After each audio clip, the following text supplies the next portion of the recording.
D12. D12 de Pierrot Atubé sur 105.5.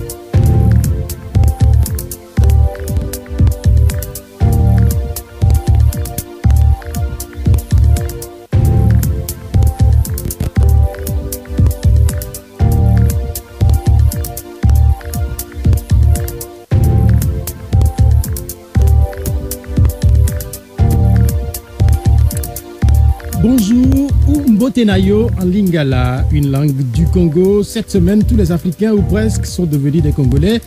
Actualité oblige, la République démocratique du Congo a son alternance. Il lui manque encore un nom, un seul, entre Félix Tshisekedi et Martin Fayulu. Les cœurs des Congolais, ceux des grandes puissances, balancent. Qui a effectivement gagné la présidentielle au Congo? Cette question crée depuis le milieu de cette semaine le malaise à Kinshasa, à Lumumbashi, à Kisangani, mais aussi à Paris, Bruxelles, Pretoria, Washington et même à Lomé. À Lomé, on suit attentivement ce qui se passe au Congo. Vous savez qu'en dehors de la taille, le Congo étant trop grand pour le Togo, les deux pays ont eu plusieurs choses en commun. L'animation politique, l'authenticité ou le retour aux noms africains, le culte de la personnalité pour aboutir aux présidences de Joseph Kabila, fils de Laurent Désiré Kabila, et de Faure Gnassingbé, fils de Gnassingbé Yadema. Et bien d'observateurs ont vite fait de 10 Togolais à la place de Congolais et vice-versa. En attendant les clarifications au Congo, le Togo reprend la nouvelle année et avec elle l'équation de l'alternance politique. L'alternance, puis l'alternative, tout reste en entier à Lomé. Ce samedi, le Togo devrait de nouveau marcher comme dans un passé très récent. Le gouvernement togolais s'est invité parmi les marcheurs. Au final, le 12 janvier, laissé au profit du 26 janvier, le gouvernement s'était invité à la C14. La C14 ou la C13. 13 pour les partis de l'opposition à l'exception du MCD. En vérité, quelle est la situation au sein de la coalition? Qui sont les maillons faibles dénoncés récemment par le Togo autrement? Désormais, sans député à l'Assemblée nationale, quels sont les nouveaux chantiers de la coalition de l'opposition? L'Assemblée nationale, beau bâtiment et 91 nouveaux élus, certains préfèrent nouveaux nommés.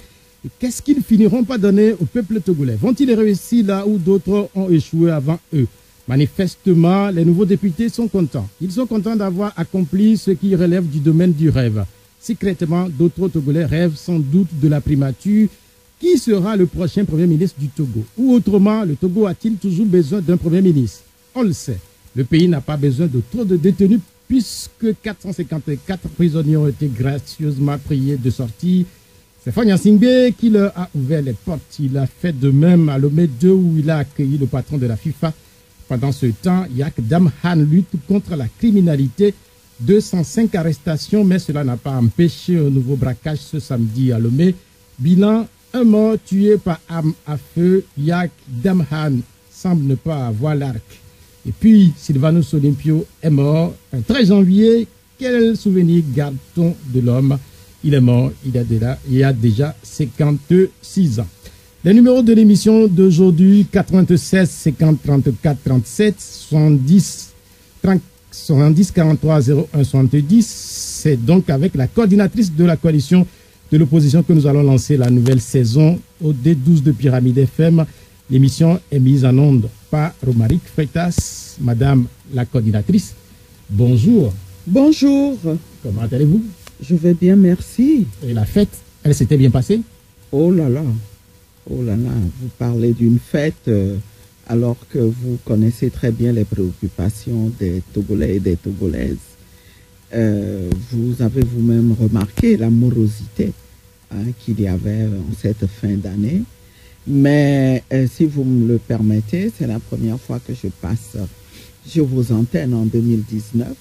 Je voudrais sacrifier à la coutume, mais aussi poser un acte qui me vient du fond du cœur, c'est de présenter mes vœux à vos auditeurs et auditrices. Des vœux d'abord de santé. Je dis toujours que c'est un capital très précieux dont nous avons besoin.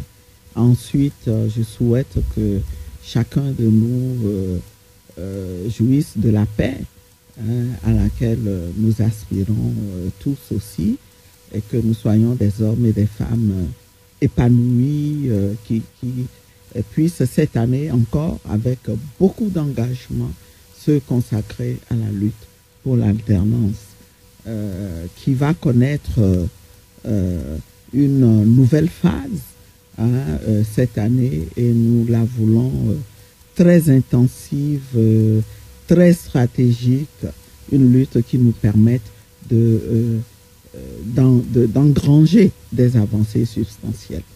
Permettez également que je vous présente les vœux de Pyramide FM et à travers vous à l'ensemble des acteurs politiques du Togo. Je voudrais aussi profiter pour pousser ce coup de gueule à l'endroit des acteurs politiques du Togo qui sont en réalité nos partenaires, les partenaires de la presse togolaise.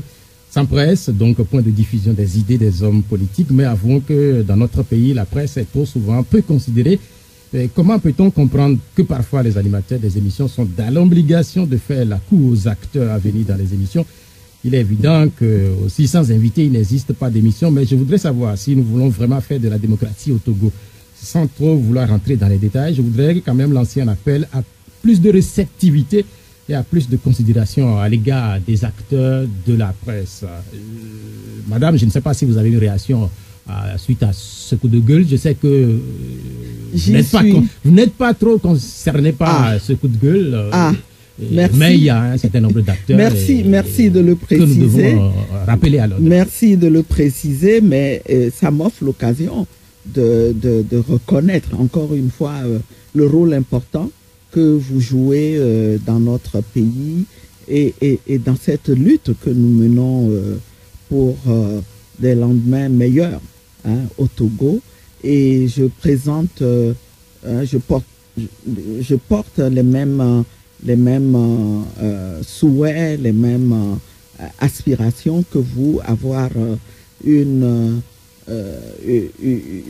presse épanouie, des hommes et des femmes qui tirent satisfaction du travail qu'ils font et qui jouissent de meilleures conditions de travail.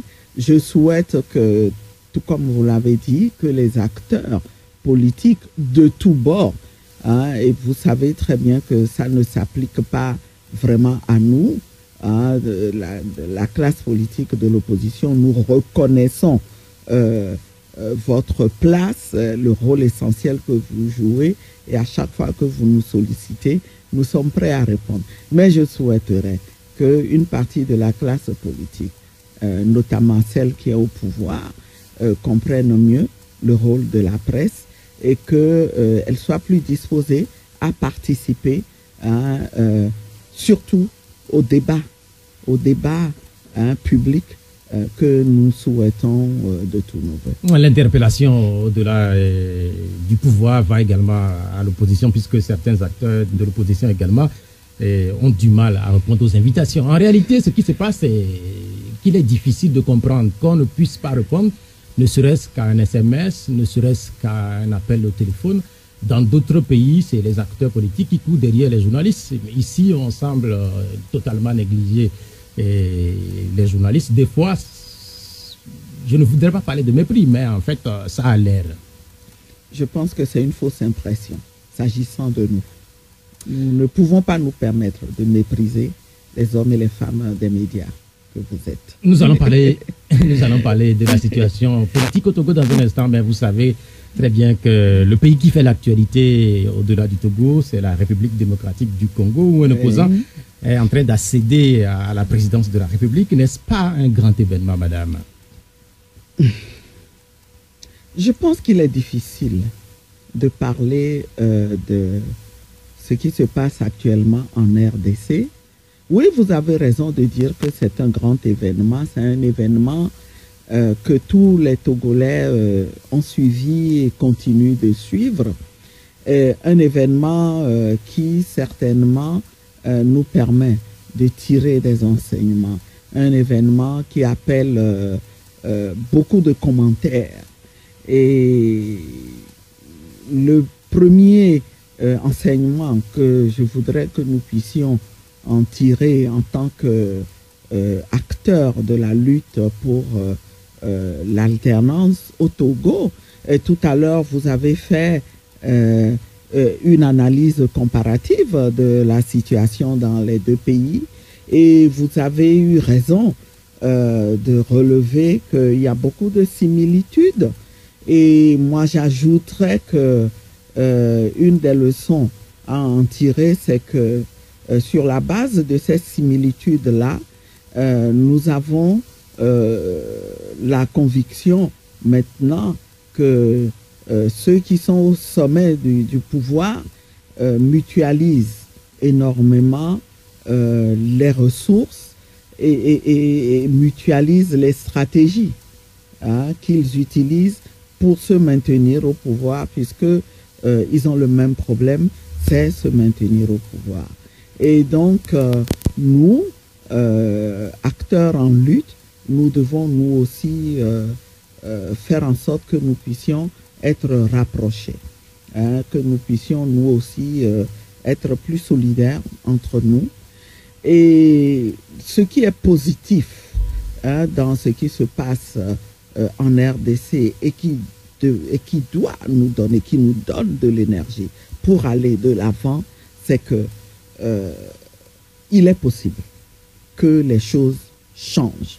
Il est possible que les choses bougent, mais en même temps, nous devons comprendre que pour que cela arrive, pour que ce changement aille dans le sens des aspirations des populations, il faut réunir des conditions. Il faut, et nous sommes sur la voie, que l'opposition renforce son unité. Il faut absolument que l'opposition fasse en sorte que l'adversaire ne trouve aucune brèche, comme en RDC où on voit clairement que le plan A de M. Kabila, c'était son candidat, M. Chadari, mais comme face à la détermination du peuple qui a voté en sorte que Chadari soit loin vraiment de ceux qui sont en tête selon les résultats, eh bien, il s'est rabattu sur un plan B qui se trouve être un acteur de l'opposition. Il n'aurait pas eu cette opportunité si M. Tshisekedi ne s'était pas désolidarisé de la candidature unique telle qu'elle avait été organisée par tous les acteurs de l'opposition. C'est une leçon que nous devons apprendre aussi. Mais l'autre leçon à laquelle je tiens aussi, c'est que il est possible de faire bouger les choses à condition que nous travaillions, que nous nous organisions et que nous restions vigilants.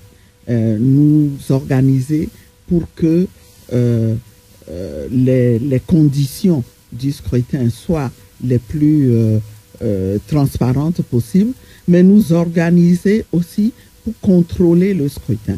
Parce que la bataille qui va se mener de plus en plus et qui se mène en ce moment en RDC, elle se mène autour du sujet fondamental de la vérité. La vérité des urnes. Justement, sur la question on a du mal à reconnaître et ce n'est pas acceptable. Justement, sur la question de la vérité des urnes, il y a beaucoup de batailles engagées, notamment en RDC, mais au-delà de la RDC, au Conseil de sécurité des Nations Unies. Beaucoup ont cru qu'avec l'alternance, le Congo, la situation est passée. Mais visiblement, c'est un peu comme si on n'est pas sorti de l'auberge, comme on le dit. Ah, absolument, absolument. Et c'est vraiment dommage. On en arrive à cette situation parce que on veut passer à côté de la vérité des urnes. Et c'est vraiment scandaleux. Je dis que c'est scandaleux ce qui se passe. Où on sait très bien. Vous avez vu les conditions dans lesquelles les résultats ont été proclamés, qu'il s'agisse de l'élection présidentielle ou de l'élection des élections législatives ou provinciales. Mais moi, je suis effaré de constater que finalement, on n'a même pas fini de compiler les résultats.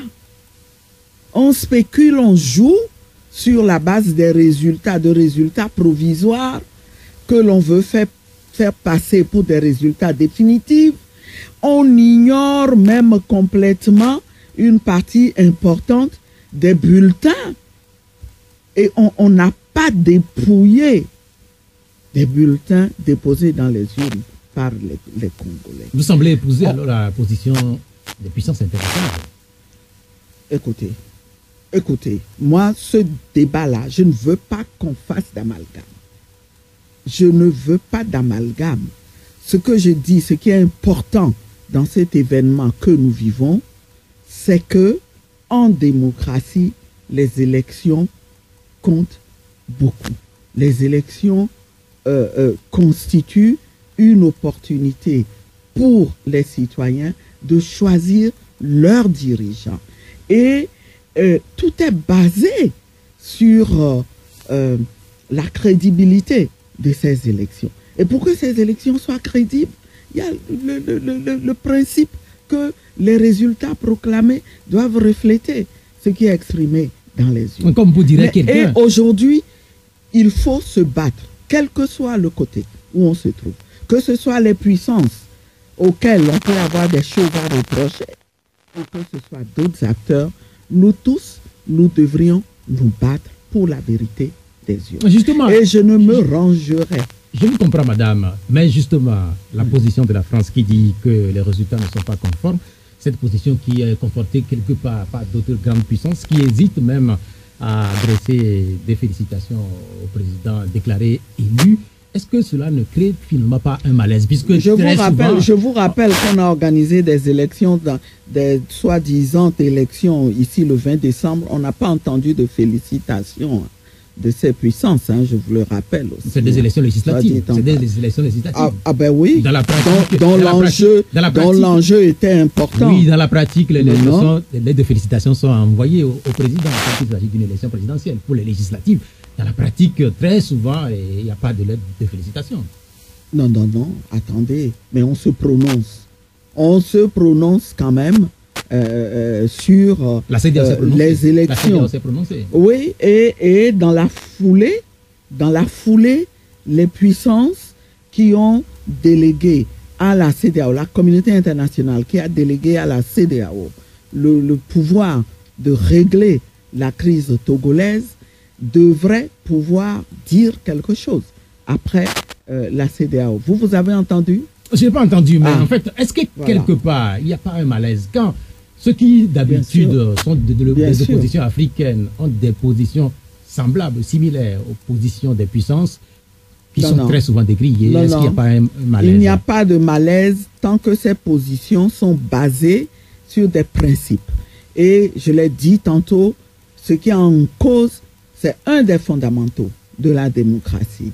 Alors, tant que c'est de ça qu'il s'agit, il s'agit de se battre pour que ces fondamentaux-là ne soient pas foulés aux pieds, eh bien, si il s'avère que les puissances tiennent à cela aussi et prennent position pour des valeurs qui sont des valeurs universelles, eh bien, je ne bouderai pas.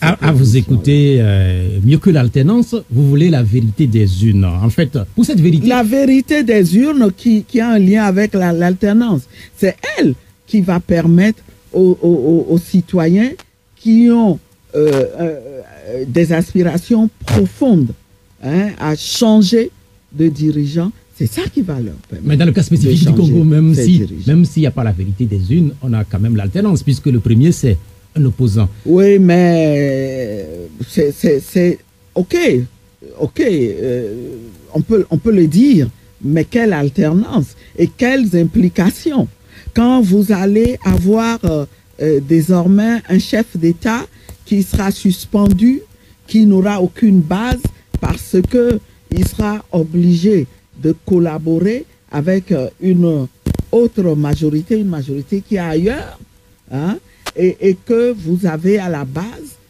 des élus qui sont en majorité du parti dont on conteste la gestion.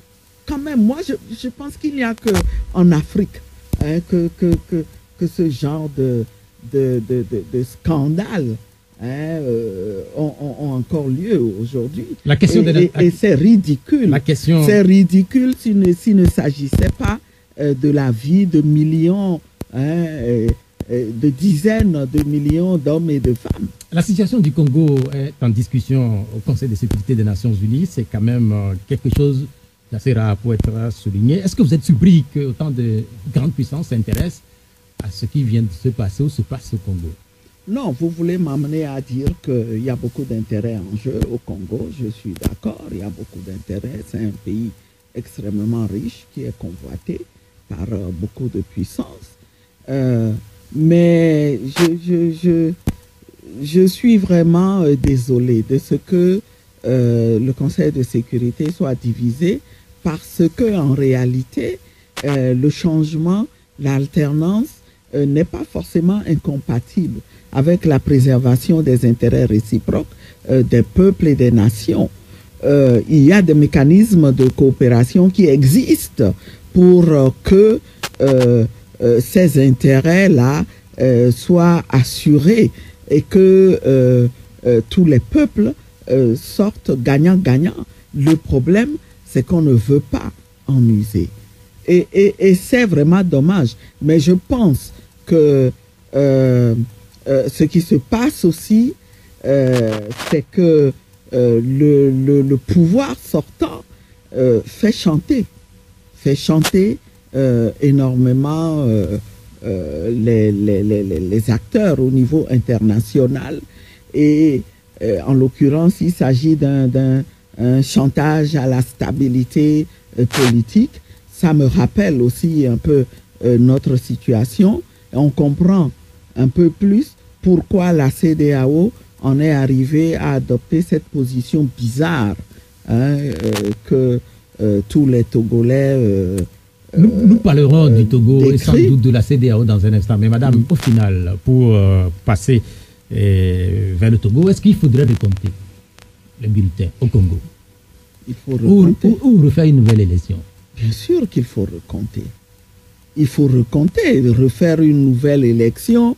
Eh bien, vous voyez tout ce qui a été utilisé comme ressources. Il faut déjà recompter. Je suis convaincu qu'on trouvera la solution. J'en suis convaincu. Nous allons revenir au Togo. Sans doute qu'on reviendra peut-être au cours de l'émission sur la situation au Congo démocratique, puisqu'on a constaté en début de cette émission que vous avez de l'espoir que quelque chose peut se passer ici au Togo. L'année prochaine, le Togo va organiser également une élection présidentielle. Pour parler du Togo, nous allons nous enquérir de la situation au C14 ou à la C14. Moi, je parle de la C14, mais sur les réseaux sociaux, les gens ironisent. Vous avez raison. Les gens ironisent. Vous avez raison. Les gens ironisent de plus en plus. Oui, on sait qui sont ces gens-là.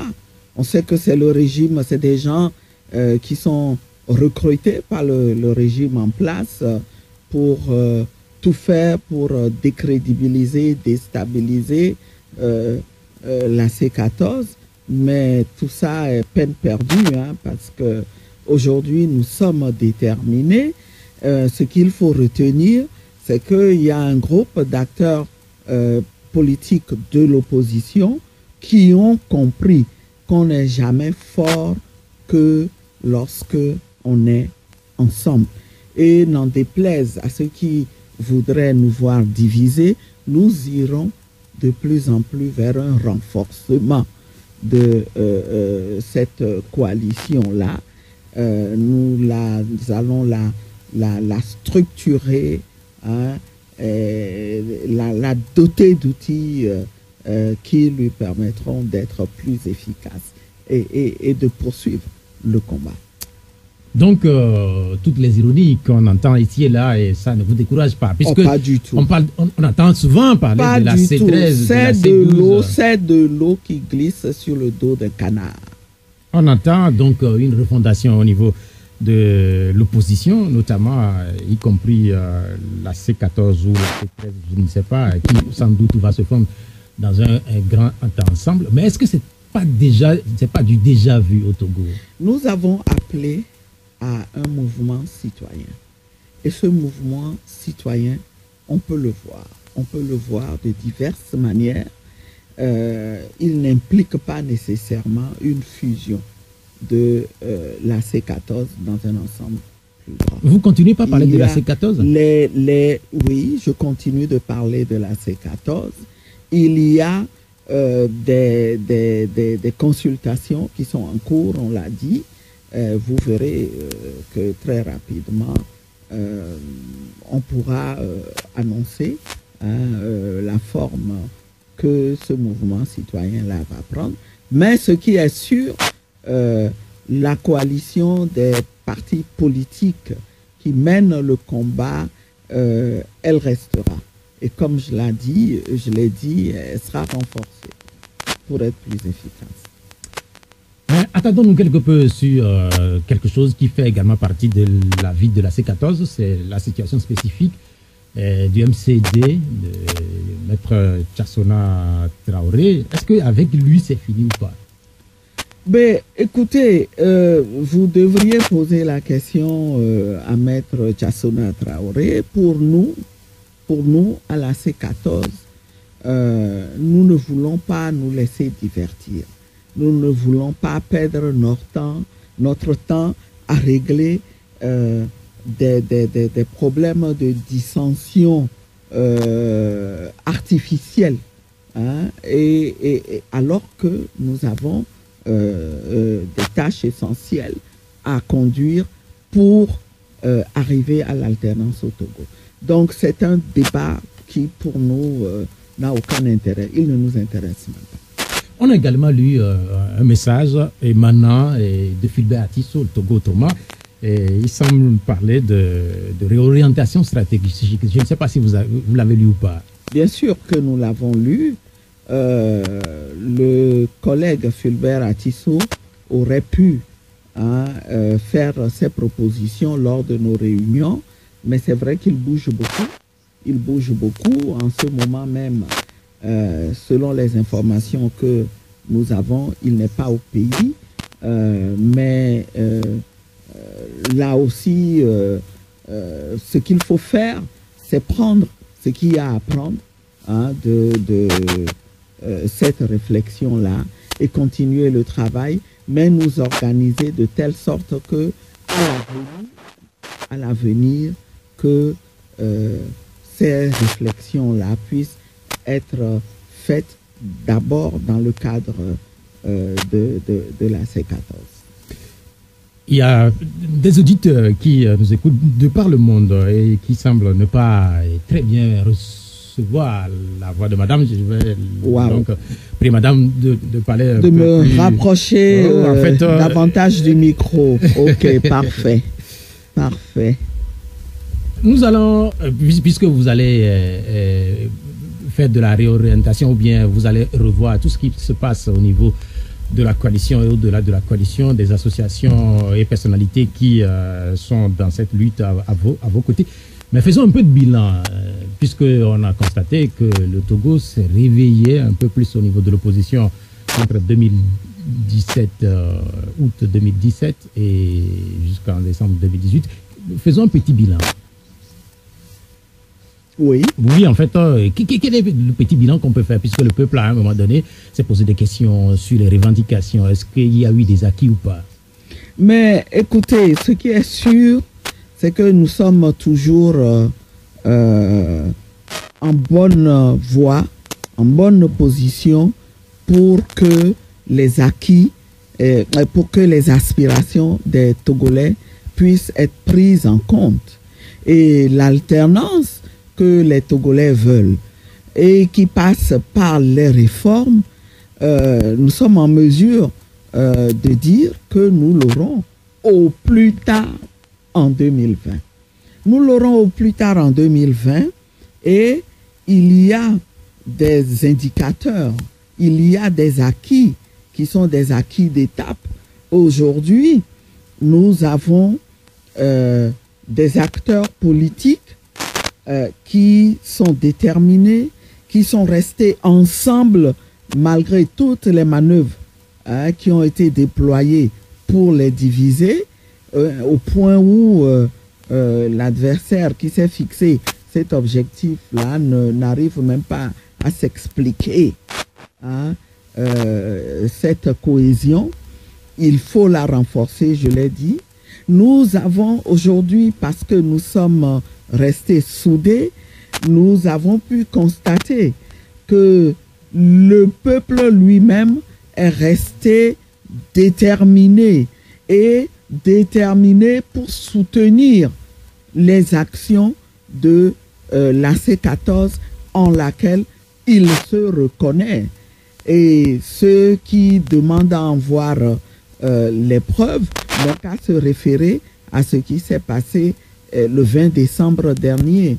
Nous avons réussi à faire en sorte que l'opinion internationale, la communauté internationale ait compris que le Togo est le seul pays de la sous-région qui soit dans une situation pas du tout conforme, compatible avec les valeurs de la communauté que représente la CEDEAO et des valeurs universelles, de sorte que chacun reconnaît qu'aujourd'hui les populations ont raison de demander des réformes.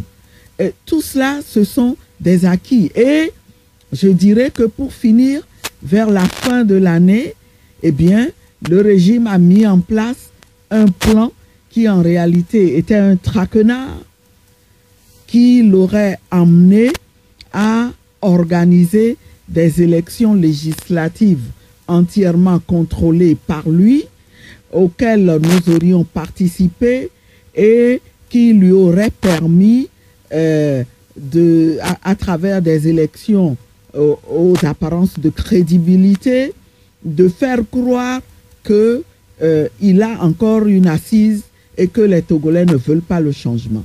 Ce traquenard-là, nous y avons échappé. Nous y avons échappé, Bruno, parce qu'aujourd'hui, Pierrot, excusez-moi, parce qu'aujourd'hui, ce qui se serait passé, ce serait comme en RDC, où on serait en train de dire, eh bien, le régime est majoritaire à l'Assemblée. Parce que dites-vous bien, tel que les pièges étaient posés. Est-ce qu'il ne l'est pas aujourd'hui? Ah ben, il ne l'est pas. Chacun sait qu'il ne l'est que comment dirais-je, formellement, mais que dans le fond, les élections qu'il a organisées ne correspondent à rien du tout.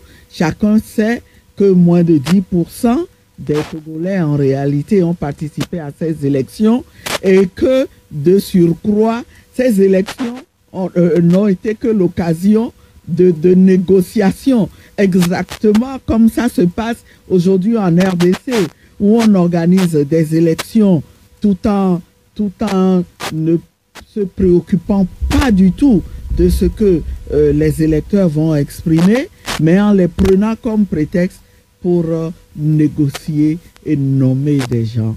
Voyez-vous, c'est un piège que nous avons su déjouer, et je pense globalement, à part ça, il y a eu des erreurs, il y a eu des faiblesses, mais l'essentiel est là pour que en 2019, que nous puissions réaliser des avancées. Et voyez-vous, moi, je suis vraiment choqué par ce qui se passe en RDC et ce qui s'est passé au Togo. Et une des explications qu'on peut en donner, c'est que le régime qui est contesté, avec lequel on veut en finir en RDC comme au Togo, a des raisons de craindre l'après-alternance. Mais je dis que ce n'est pas une raison pour mépriser le vote des citoyens. Il vaut mieux s'en tenir à la vérité des urnes et utiliser d'autres mécanismes pour faire en sorte que, et je pense à la négociation, En politique, on ne peut pas refuser de négocier. Mais on ne peut pas substituer la négociation au choix des Togolais. Ah, vous écoutez, madame, vous ne regrettez pas ce qui s'est passé le 20 décembre? Absolument pas. Mais en fait, les Togolais parce que c'était une défaite. Beaucoup de Togolais sont déçus par votre non-participation. S'il y a des Togolais, non, j'en doute. S'il y a des Togolais qui sont déçus par la non-participation de la C14, eh bien, ils comprendront bientôt. Ils comprendront. Et je pense que ce qui s'est passé en RDC leur permettra de comprendre. Parce que nous aurions été exactement dans la même situation que l'opposition. Le candidat unique de l'opposition est celui qui en réalité a été plébiscité par les populations. Il y a des données probantes. Il y a les résultats de la CENCO qui a fait un travail extraordinaire. Les partis eux-mêmes se sont organisés aussi pour avoir les données. Mais malgré ça, voyez le culot que les forces conservatrices ont eu en voulant balayer tout ça d'un revers de main. Mais madame, je ne continue pas à dire, est-ce que le Congo, c'est le Togo? Là-bas, est-ce que vous avez des Katoumi ici? Non, mais écoutez. Est-ce que vous avez des Bemba? Écoutez, parce que nous, on n'a pas. Vous voulez dire que nous sommes pauvres? Eh bien, écoutez. Je ne dis pas, c'est une question que je pose. Non, mais pourquoi vous posez la question? Parce que les Katumbi, les Bemba que vous évoquez sont des personnalités politiques de taille, mais des personnalités qui ont aussi des moyens financiers et qui, de la sorte, ont soutenu le candidat unique, le candidat de l'opposition. Mais vous avez vu que malgré ça, ça n'a pas servi à grand chose. Donc la question des ressources, il faut la laisser de côté. Les ressources, on peut toujours les trouver. Et justement, on les trouve quand on est organisé et qu'on montre, on arrive à convaincre qu'on sait où on veut aller. Et voilà. Et je dis que je reviens au point où j'en étais. Nous avons bien fait. Nous avons vraiment bien fait. Donc vous ne regrettez de rien. Sorte qu'aujourd'hui, ceux qui sont embarrassés, en réalité, ce sont ceux qui, en apparence, donnent l'impression qu'ils sont contents. Eh bien, s'ils sont contents, qu'ils aillent de l'avant. Nous aussi, nous irons de l'avant. Rien n'est joué. Mais vous ne regrettez rien, visiblement. Mais à un moment donné, il y a une question qui était souvent revenue quand vous êtes venu nous voir, c'est que si vous ne faisiez pas trop confiance à la CEDEAO, on a vu au final que la CEDEAO a semblé cautionner tout ce qui s'est passé sur le parcours. Vous ne regrettez pas cette confiance? Je ne comprends pas cette question. Je ne comprends pas cette question quand on la pose. En quoi est-il prouvé que nous reposions uniquement sur la CEDEAO pour faire avancer notre combat? Non! Personne n'a dit, aucun acteur de la C14 n'a dit, c'est la CEDEAO qui va mener le combat à notre place. La CEDEAO pouvait jouer un rôle d'arbitre et c'est ce qu'on attendait d'elle. Mais on a vu tout à l'heure, j'y ai fait allusion, je comprends ce qui se passe en RDC nous éclaire mieux sur l'impossibilité dans laquelle la CEDEAO s'est trouvée de jouer ce rôle-là. Là-bas, ici comme en RDC, il y a eu un chantage.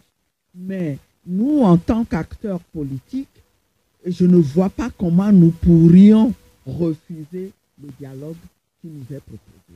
Et aujourd'hui encore, nous ne pouvons pas dire, par principe, nous ne dialoguerons pas.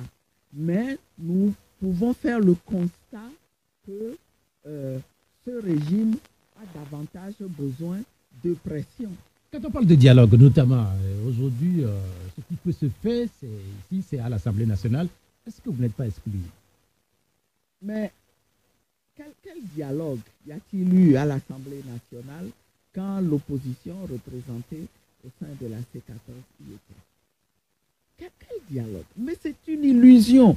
Vous avez des institutions qui sont confisquées, qui sont instrumentalisées, et ça fait partie des griefs que nous faisons à ce régime. Ça fait partie des raisons pour lesquelles les Togolais sont dans la rue. Et vous nous demandez, est-ce que nous ne regrettons pas d'être dans ces institutions qui n'ont pas été réformées, qui n'ont pas été redressées, et dans un contexte où rien n'a changé, les conditions n'ont pas changé. Parce que vous pensez que cette Assemblée nationale va servir à quelque chose? Écoutez, c'est une assemblée qui est contrôlée à 100% par le régime, et tous les Togolais savent que ceux qui prétendent se réclamer encore de l'opposition, tous les Togolais savent que ce ne sont pas eux qui changeront grand-chose, qui seront obligés de s'aligner. C'est une assemblée de nommés et donc qui sont redevables à ceux qui les ont nommés. Est-ce que vous voulez dire, madame, simplement, que vous n'avez jamais cru en toutes ces concertations qui ont eu lieu, qui ont émaillé le processus durant 2018? Mais je vous dis que on est obligé de faire le constat. Il y a eu un dialogue qui s'est déroulé sous l'égide de la CEDEAO. Bon, ce qu'on peut constater à ce jour, c'est que la position du régime en place n'a pas bougé d'un iota. Sa position n'a pas bougé d'un iota, et on est surpris lorsque le même régime tente de faire passer les acteurs de l'opposition comme des radicaux. C'est quoi pour eux la définition des radicaux? Non, mais c'est pas ça le sens de ma question. Oui. Vous vous êtes déplacé à Accra, vous êtes déplacé à Conakry, vous êtes réunis à Lomé avec le pouvoir. En faisant tout cela, est-ce que quelque part vous ne croyez pas? Mais vous ne croyez pas qu'au final, on ne le ferait pas si on n'y avait pas cru. Mais on constate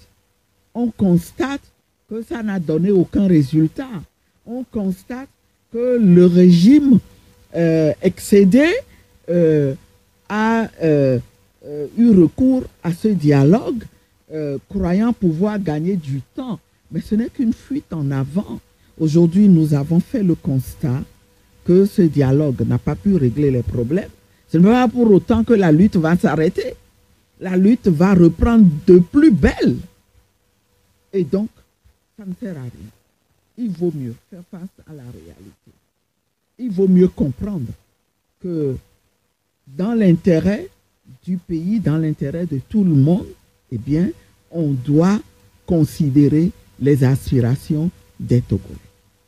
Vous aviez annoncé de nouvelles manifestations qui devraient avoir lieu ce samedi. Des explications ont été données et toute cette semaine sur les raisons qui ont motivé les reports. Est-ce que vous voudrez bien le rappeler brièvement? Non, Bruno. Je m'appelle Pierrot. Pierrot, excusez-moi. Je veux me fâcher. En réalité, pour tout résumer, on a reculé pour mieux sauter, c'est tout. Les manifestations auront lieu le 26 janvier prochain. Nous les voulons comme des manifestations nationales et nous nous préparons à les organiser le 26 janvier prochain. C'est tout. C'est aussi simple que ça. Et nous avons pris cette décision en raison de la réponse que nous avons eue du ministre à notre lettre d'information.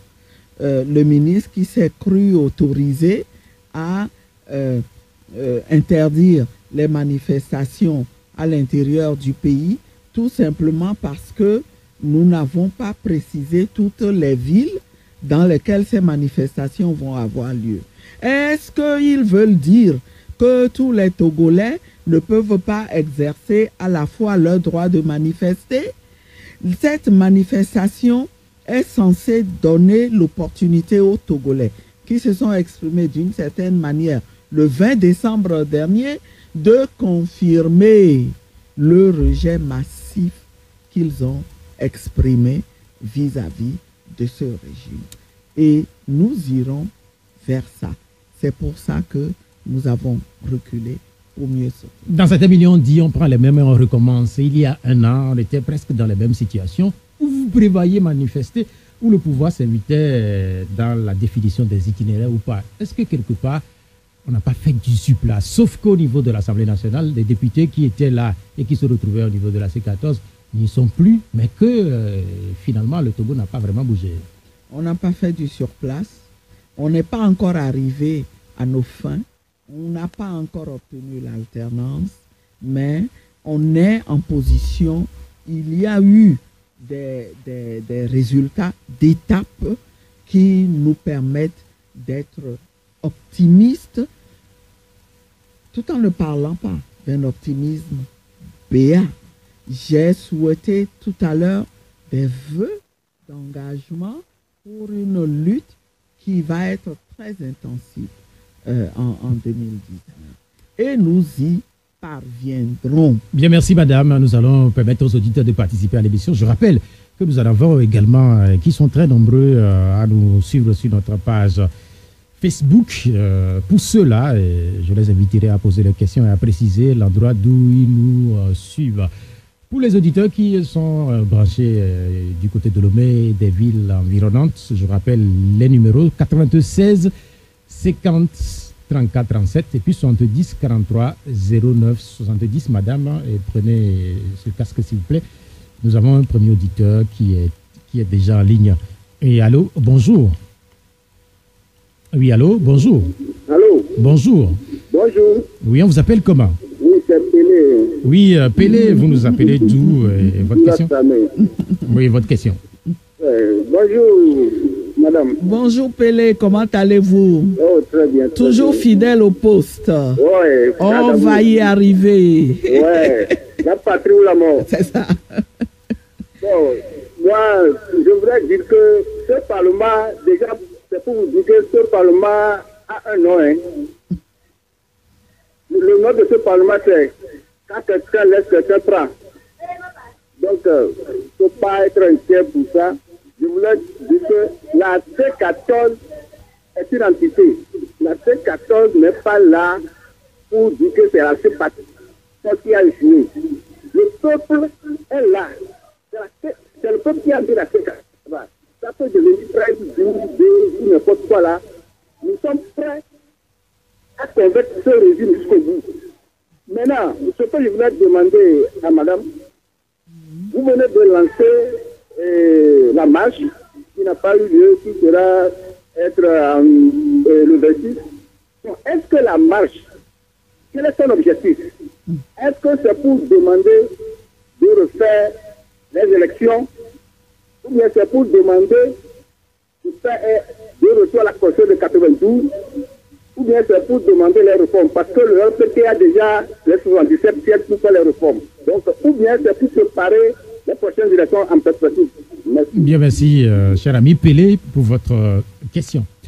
Madame, les raisons ou bien les objectifs, les revendications qui vont sous-tendre les prochaines manifestations que vous prévoyez organiser au Togo? Merci beaucoup pour cette opportunité que j'ai de repréciser les choses. D'abord, premier objectif, désavouer encore une fois le régime. Montrer que ce régime n'a plus aucune base populaire. C'est le plus impopulaire des régimes de la sous-région. C'est un régime archaïque et qui a besoin d'être changé.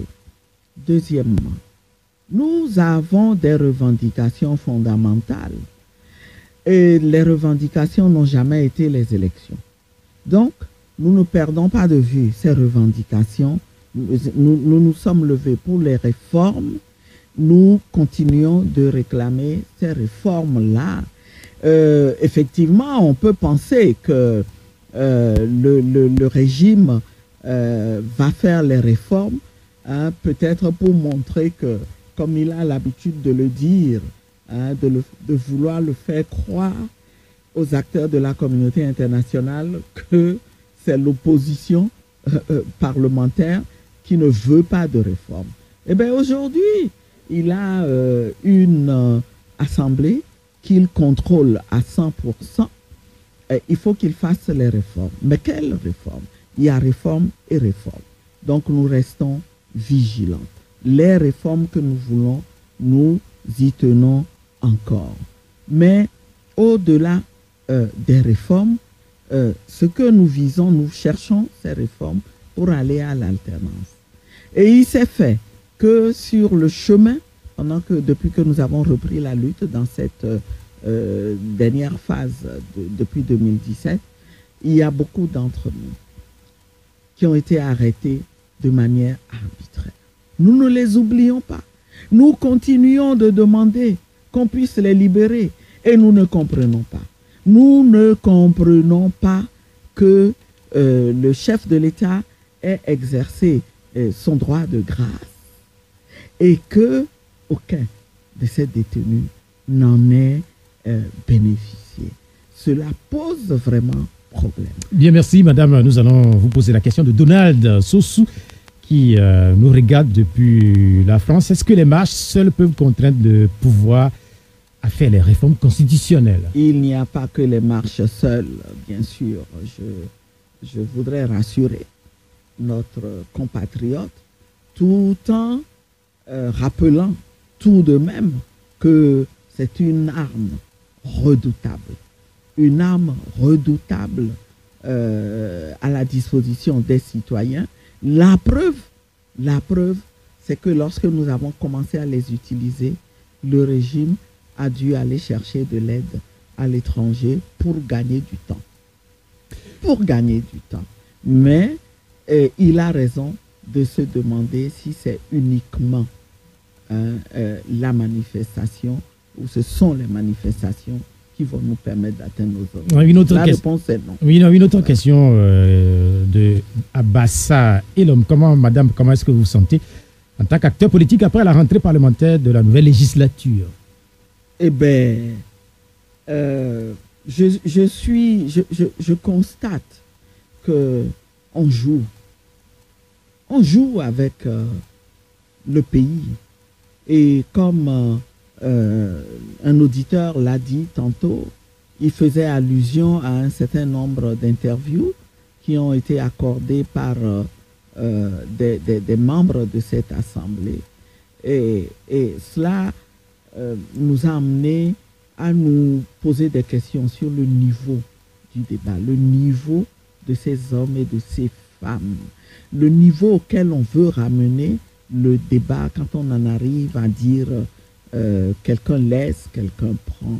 Je me dis, nous avons du chemin, mais nous sommes contents de ne pas être mêlés à ça et nous nous sentons libres, dopés pour continuer à mener le Deuxième auditeur en ligne. Allô, bonjour.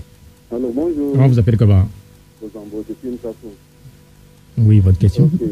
Bonjour à madame. Bonjour, Bozambo. Comment allez-vous? Ça va,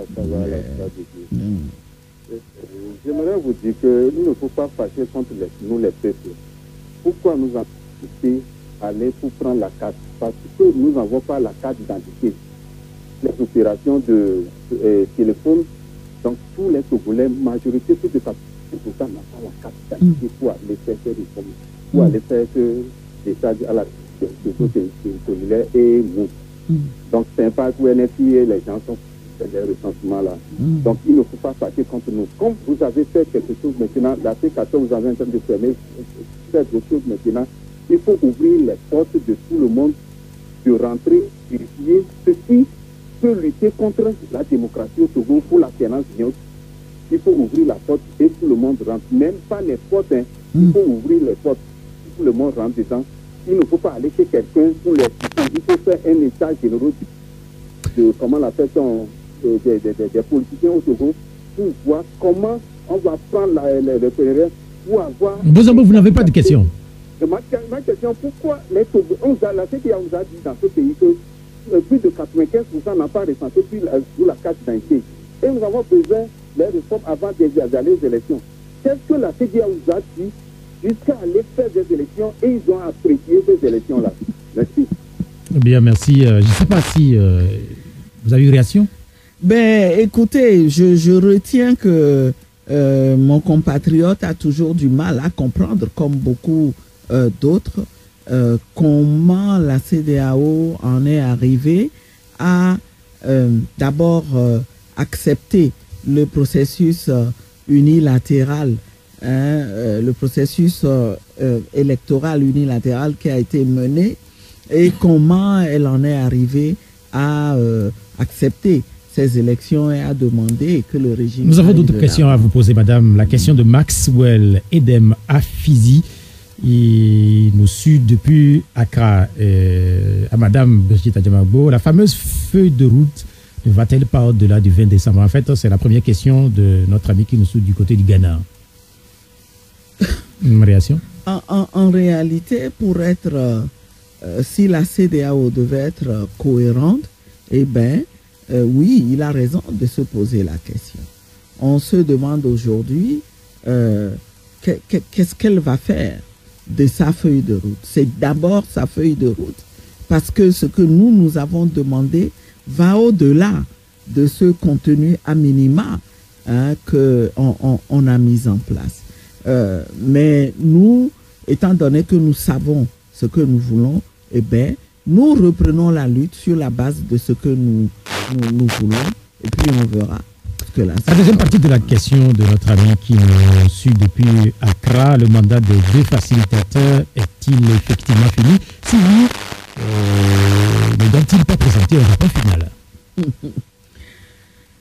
Là aussi, c'est logique. C'est logique. Nous, on a cru comprendre qu'on a mis fin à leur maintenant. Pour ce qui est du rapport final, ce qu'il faut savoir, c'est qu'ils considèrent qu'ils sont plus redevables envers leur père. Donc, c'est au père qu'ils doivent des rapports plutôt qu'au peuple togolais qui est le premier concerné. De sorte qu'aujourd'hui, on ne peut pas savoir si le rapport qu'ils ont présenté et que nous, on n'a même pas vu, qu'on ne connaît pas, dont on n'a pas... connaissance, si ce rapport était vraiment un rapport final ou si ils ont quelque chose d'autre à présenter. Mais encore une fois, nous avons accepté l'intervention de la CEDEAO qui voulait conduire un dialogue, parce qu'en tant qu'acteurs politiques, nous ne pouvions pas dire non, nous ne voulons pas de dialogue. Maintenant, nous avons vu comment ça s'est déroulé et comment ça s'est achevé. Eh bien, nous restons libres pour mener le combat et nous le continuons. Troisième auditeur en ligne, allô, bonjour. Oui, allô, bonjour. Allô. Oui, bonjour. Bonjour, monsieur. Oui, on vous appelle comment? C'est M. Herman depuis de Lyon. Herman, allez-y. Je voudrais d'abord pour avoir participé à cette émission. Et je voudrais que nous sachions vraiment. Le Togolais a fait aujourd'hui. La question que je pose à l'opposition, à la C14, est-ce que depuis, lorsque je vais prendre jusqu'à aujourd'hui, la C14 a pu faire concrètement pour que les Togolais cessent d'avoir faim? L'argent qu'on prend pour organiser les marches tout le temps, les manifestations, si on prend cet argent, si on avait postulé cet argent, je crois qu'on pourrait même payer un SCADEF pour passer dans les hôpitaux pour que ça puisse servir aux Togolais. Nous devons dépasser cette étape de chasser qui au pouvoir, chasser qui... Non, nous avons fait, si vous venez vous nous donner à manger, nous sommes rassasiés, on n'a pas de problème. Le reste, bon débarras. Je rappelle à la C14 d'être vraiment concrète dans cette action. Nous n'avons pas de place dans les universités. Mais construisez-nous les ampules. C'est ce que nous attendons de vous. 2, 3, 4 actions comme ça, tous les Togolais seront en train de dire, mais réellement, ils agissent, ils sont en train de faire, alors il va falloir les suivre. Mais pas seulement pour le mouvement. On a compris, cher ami. Oui, Herman, on a compris votre question. Madame. Chers compatriotes Herman, je voudrais d'abord que vous puissiez comprendre comment les choses fonctionnent dans l'État. Et que tout ce dont vous parlez là, c'est quelque chose qui relève des prérogatives et des pouvoirs de l'exécutif. et qu'une opposition ne peut jamais remplacer un exécutif. L'exécutif est censé faire en sorte que les Togolais ne soient pas l'exécutif touche les ressources. C'est lui qui le monopolise des ressources de l'État, des ressources qu'on est censé utiliser pour satisfaire les besoins des Togolais. Et justement, nous les combattons. Nous combattons ceux qui incarnent l'exécutif, nous combattons le système qui incarne l'exécutif, justement à cause de sa mauvaise gouvernance, qui fait que ce régime utilise les ressources de l'État pour faire autre chose que construire des amphis, acheter des scanners, mettre en place des centres de soins dans toutes les localités, y compris le dernier village du Togo.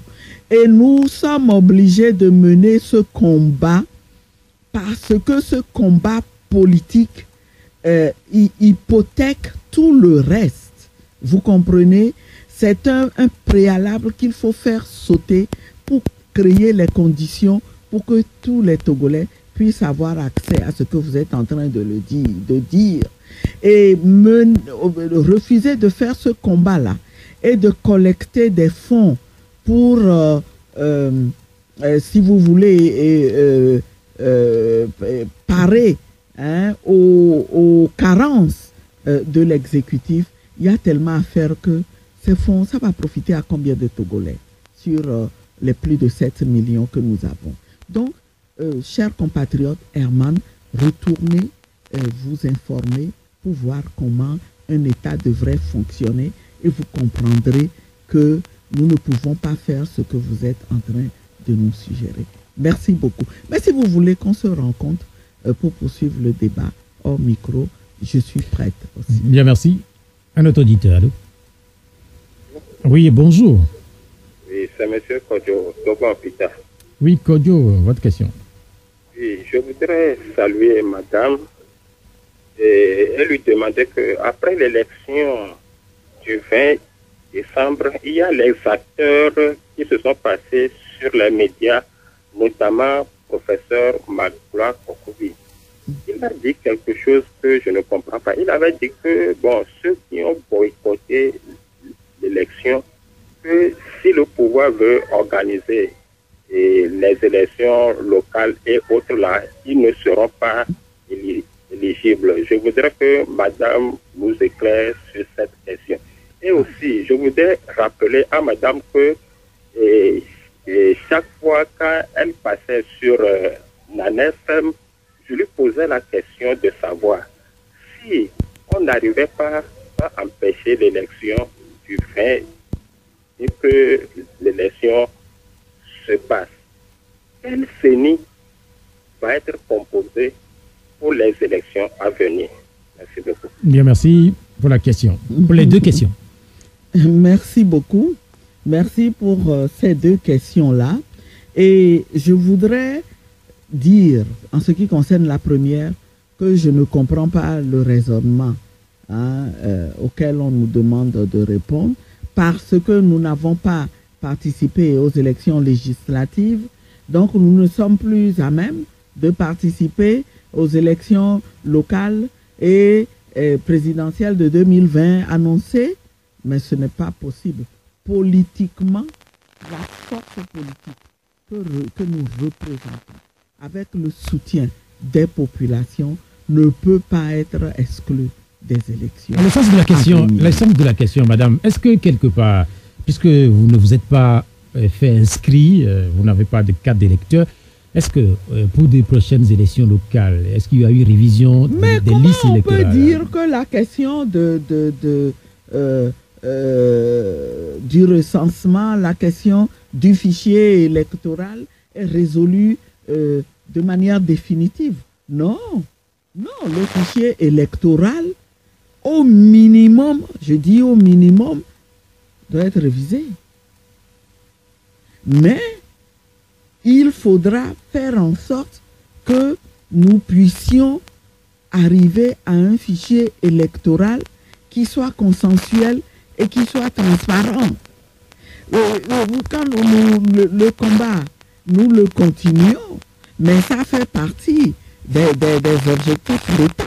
En tout cas, les fichiers transparents, tout ça, est-ce que ce n'est pas des combats perdus d'avance? Mais non, pas du tout.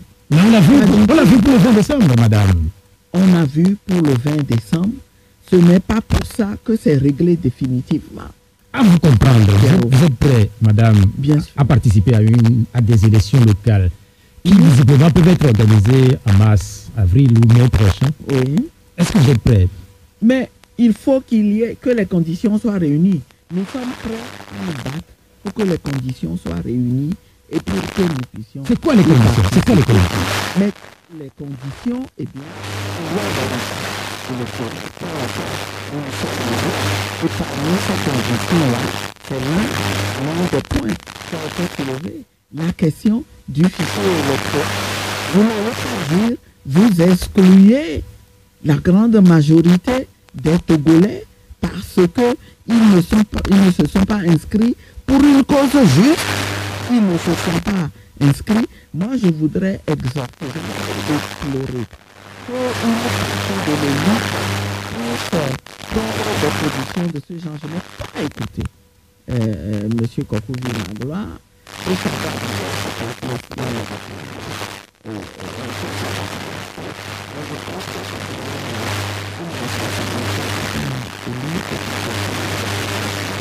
il faut s'assurer que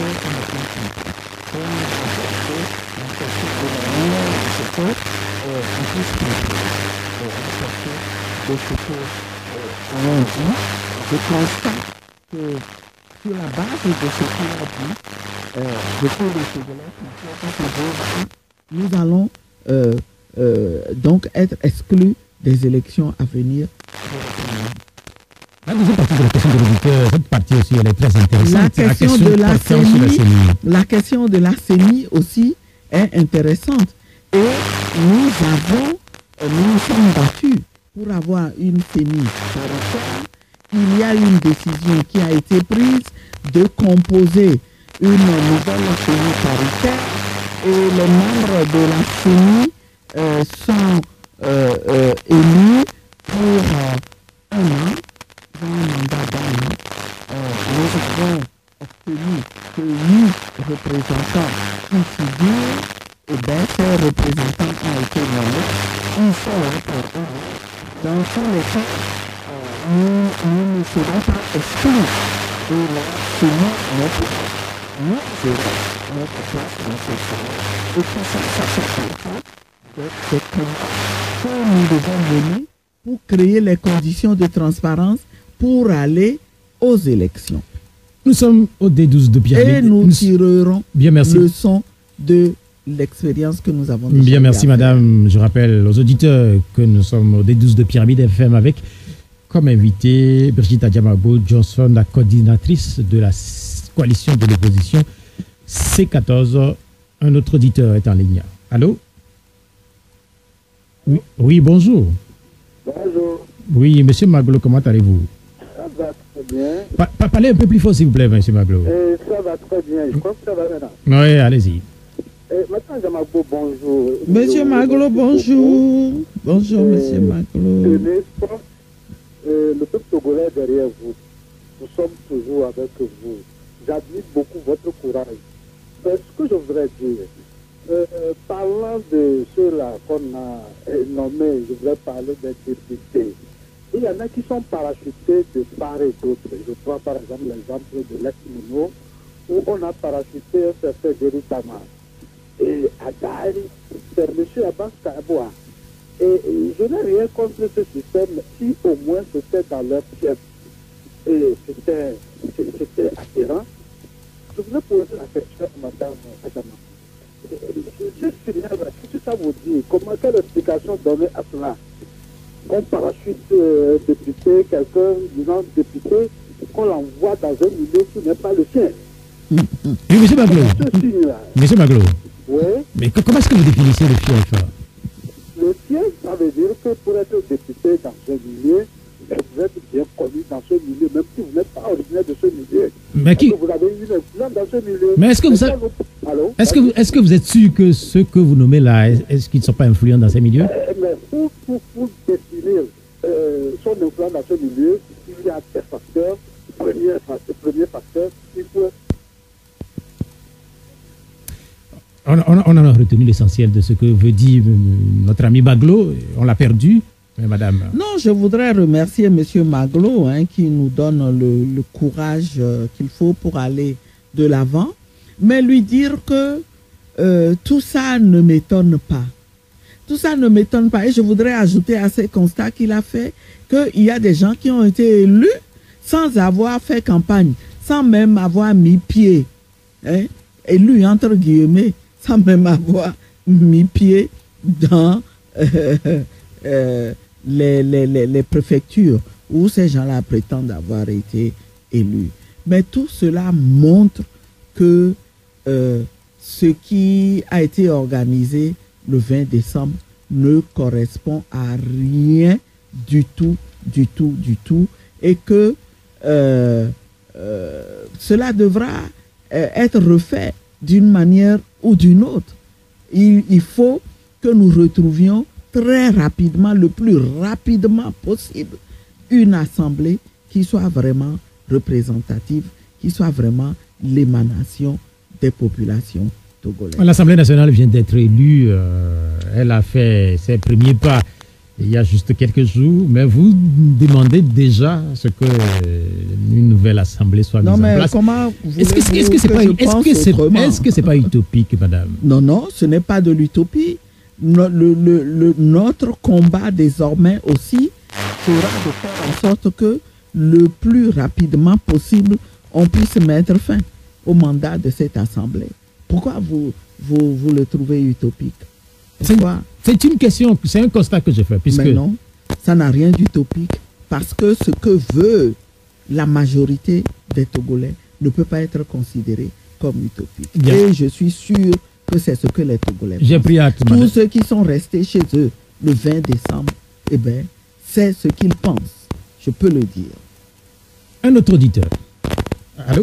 C'est le 6e. Oui, bonjour. Gévagos, vous parlez un peu plus fort, s'il vous plaît. Je salue madame. Bonjour Gévagos et bonne année. Bonne année. Les manifestations vont commencer. Donc, je voudrais savoir si est-ce qu'on va encore mettre les couleurs des partis politiques, mais c'est une manifestation populaire nationale. Parce que je vois que venir avec les couleurs des partis politiques, je ne vois pas ça faire. Parce que nous voulons une manifestation populaire. Si le peuple s'engage dedans, pas une question de l'aide des partis politiques, c'est qu'on fait ça. Merci de nous écouter depuis Bessouza, Nétine. Madame. Oui, je considère qu'il est en train de nous faire une suggestion et je lui dis nous la prendrons en compte, nous en discuterons. Voilà. Et je pense que il y a beaucoup de Togolais qui souhaitent que les choses aillent dans ce sens-là. Nous examinerons. Bien, merci. Encore un autre auditeur. Il y a un auditeur, en fait, Darius qui a manifestement l'impression, qui n'a pas le son des auditeurs, sans doute sur notre page Facebook. Nous avons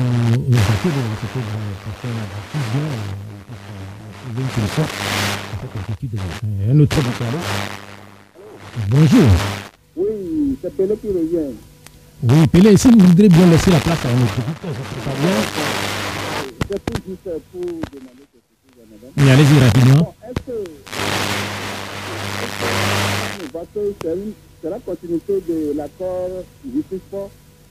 C'est parce qu'en 2010, ils ont signé un accord pour prendre le chef de plus de l'opposition, mais Patatra a pris maintenant. Est-ce qu'il ne va pas que la justice prend le chef de plus de l'opposition maintenant? Est-ce que la justice pour libérer M. Fagnas? Bien, merci. Pélé. Madame. Mais oui, en quelque sorte, on peut penser que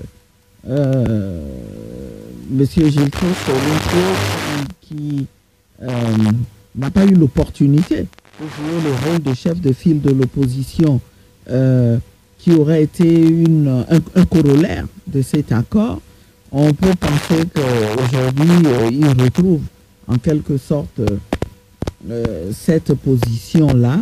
Maintenant, la question est de savoir est-ce que nous, on peut s'aligner derrière lui pour mener la lutte.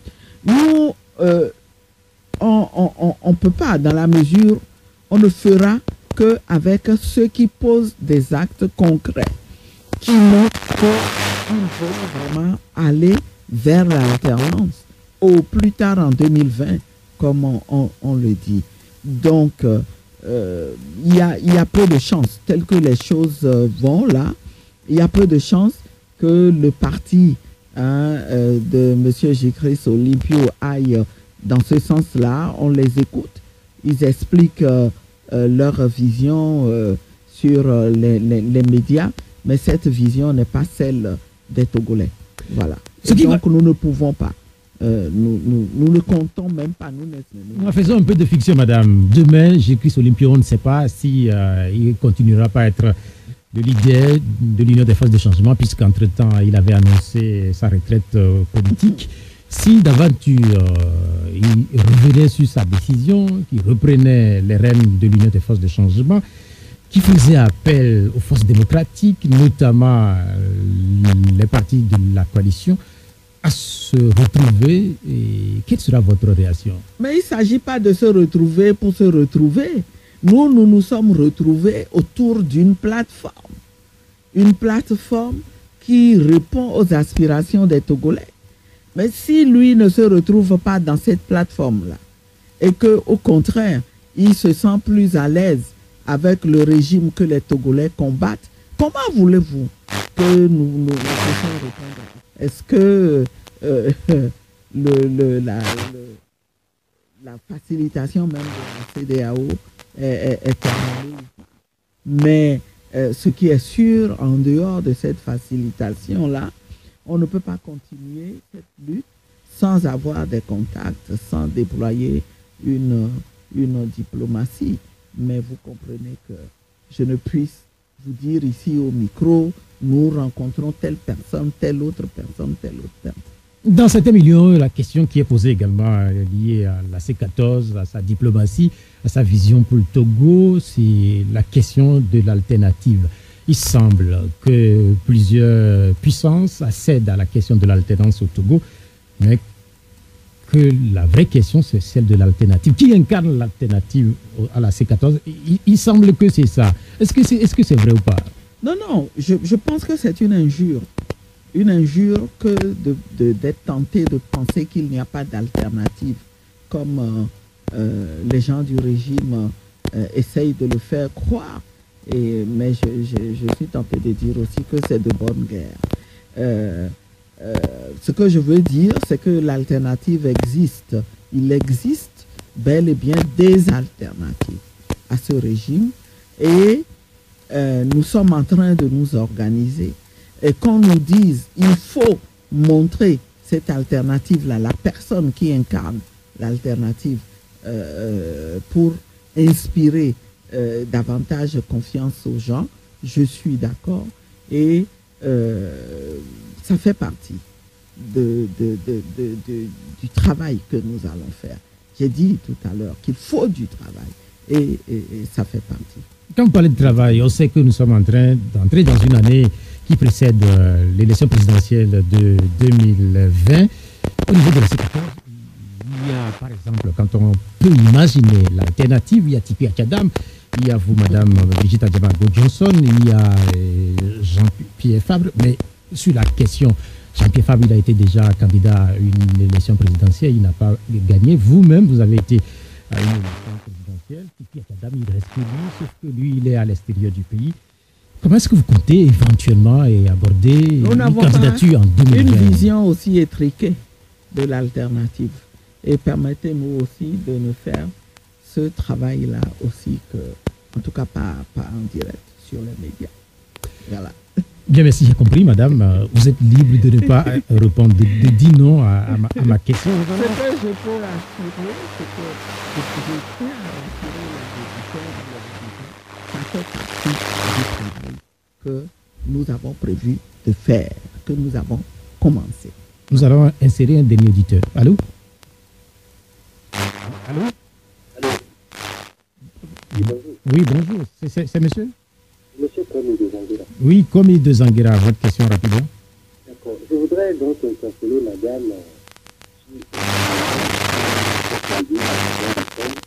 dans certaines localités. Certains villages ont suivi le mot du boycott. Et jusqu'à ce jour, les villages sont affiliés par les militaires. Où le chef du village peut leur porter cette autorité instruit les militaires à tuer les jeunes de cette localité. Je vais donner l'exemple d'un village dans la Kébou qui s'appelle Bandon, où le chef du village et ses enfants se promènent avec les militaires pour chercher les jeunes. Plusieurs ont pu se rendre dans d'autres pays. Maintenant, jusqu'à ce jour, la C14-là n'a pas envoyé une mission dans cette localité qui voulait encourager moralement ces peuples-là. Donc, à ce niveau, je pense qu'il va falloir qu'ils aillent très tôt afin qu'ils puissent perdre la confiance de cette population. Okay. Cher ami Komi, mais ce que vous dites, est-ce que ce n'est pas un peu grave que des militaires sont en mission dans certains villages du Togo pour tuer des jeunes? Est-ce que vous êtes sûr de ce que vous dites? L'opportunité encore de procéder à ce genre de braquage sans être pris. On en est à un nombre important de braquages. Et à chaque fois, on nous dit que des enquêtes sont ouvertes, mais à ce jour, nous n'avons eu aucune suite. Aucun résultat palpable. On ne nous a montré, jamais on ne nous a montré des auteurs de ces braquages. Vous voyez, tout ça, ça apporte de l'eau à mon moulin. On s'agite pour rien et on ne veut en réalité pas régler les questions. La dernière question, c'est celle portant sur Sylvanus Olympio. Il a été tué 13 janvier. Aujourd'hui, nous sommes le 13 janvier et sa mémoire continue de planer sur le Togo. Un mot sur cet homme, cet illustre personnage que le Togo a connu. Ce sera un mot d'hommage.